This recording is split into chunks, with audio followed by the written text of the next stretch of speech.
Hai, selamat pagi anak ibu semuanya. Bertemu lagi dalam pelajaran fisika. Yang kali ini kita akan membahas materi tentang transformator, di mana pada minggu lalu kita sudah membahas tentang generator dan dinamo dalam materi induksi elektromagnetik. Nah, sebelum masuk ke materi, Ibu akan membacakan tujuan pembelajaran yang akan dicapai pada materi ini, yaitu yang pertama, siswa diharapkan dapat memahami definisi tentang transformator. Kemudian yang kedua, siswa diharapkan dapat menjelaskan perbedaan transformator step up dan transformator step down.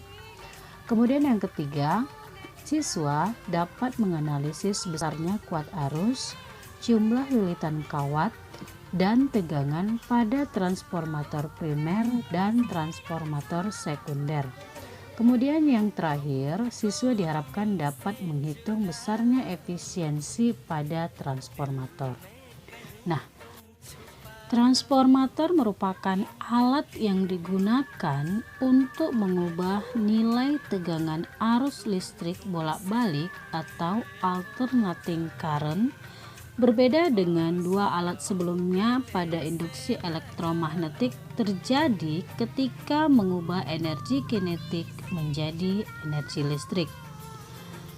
Nah, pada transformator induksi elektromagnetik terjadi dengan cara memutus dan menghubungkan arus listrik bolak-balik pada kumparan primer sehingga menginduksi kumparan sekunder.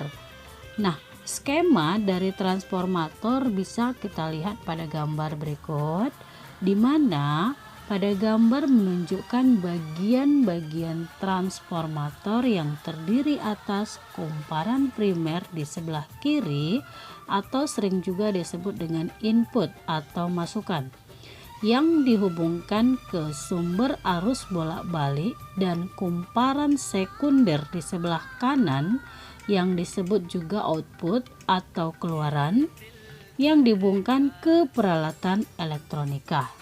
Nah, kedua kumparan ini dihubungkan dengan inti magnetik yang terdiri atas beberapa lapis plat besi. Nah, pada saat arus pada kumparan primer dialiri arus listrik, maka akan menginduksi plat besi sehingga menjadi magnet. Nah, karena arus listrik yang digunakan adalah arus listrik bolak-balik atau arus AC yang nilainya berubah-ubah sehingga menyebabkan medan magnet pada inti besi juga berubah-ubah besarnya. Nah, perubahan besar medan magnet pada inti besi ini akan menginduksi kumparan sekunder, sehingga pada kumparan sekunder timbul arus listrik induksi atau GGL induksi.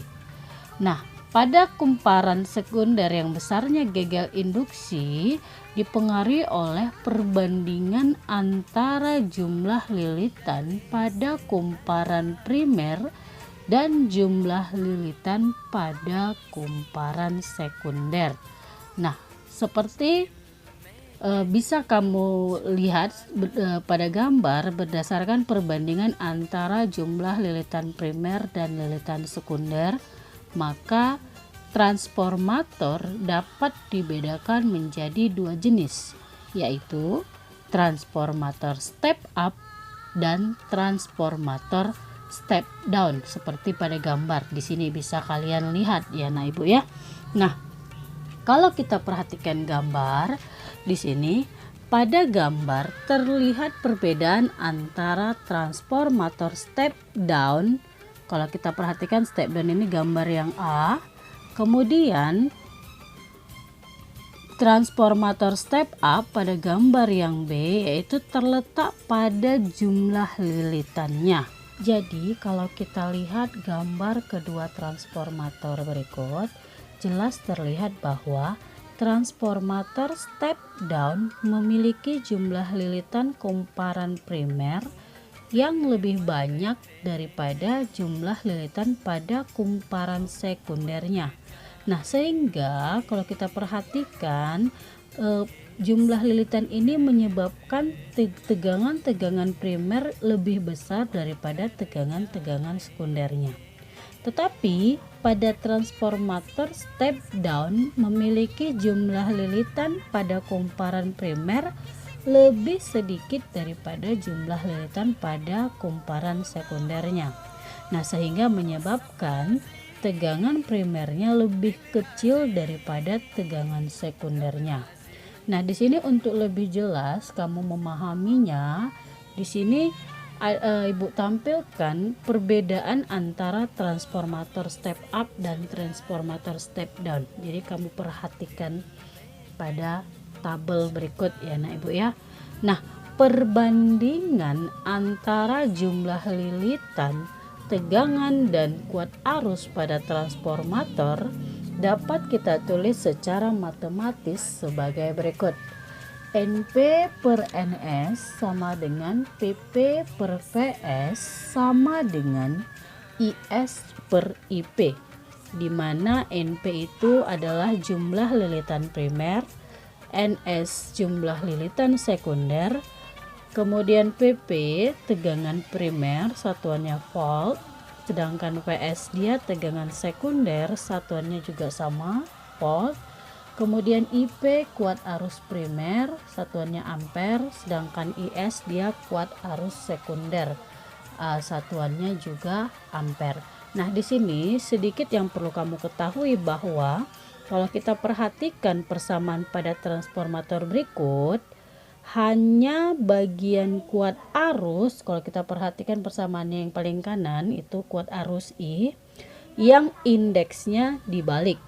Nah, selain itu, pahami sifat dari masing-masing transformator sehingga kalau nanti kamu pada saat mengerjakan soal menyesuaikan hasil perhitungan dengan ciri-ciri masing-masing transformatornya.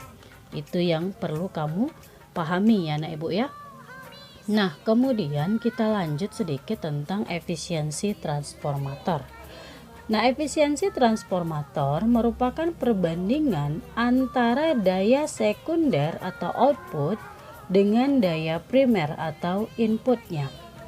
Nilai efisiensi transformator diinginkan setinggi mungkin, kalau bisa 100%, tapi karena efisiensi transformator tidak mungkin bernilai 100% karena energi yang hilang ketika saat transformator sedang bekerja.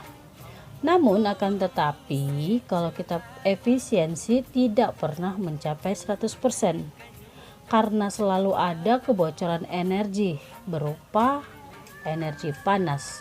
Contohnya saja ya, gini ya, pada saat HP kamu charger udah 100%, setelahnya kemudian kamu pakai, kamu gunakan, tidak akan mungkin HP yang sudah kamu pakai itu tetap akan memiliki baterai yang tetap full 100% karena ada panas yang hilang akibat dari pemakaian. Itu dia maksudnya. Nah, jadi secara matematis efisiensi dapat dituliskan sebagai berikut. Nah, untuk rumus efisiensi sama dengan daya sekunder per daya primer kali 100%.